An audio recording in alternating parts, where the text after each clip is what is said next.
Today's vlog ay gagawa ako ng kabab. Ayan, ang ating beef. So, ito yung parsley and cilantro mix. So, dito ang ating onion and garlic.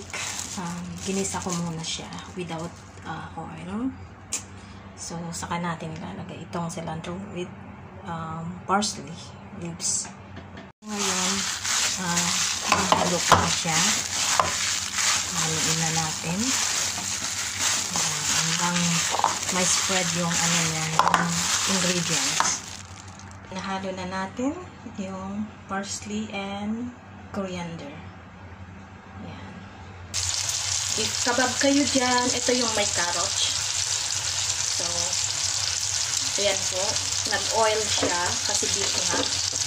Naluto natin. Ito yung parsley and coriander leaves lang ang nilagay ko na down to with carrots. Our garnish. Ayan.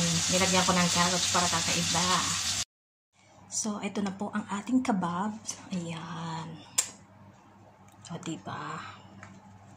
Mukbang na. Let's eat.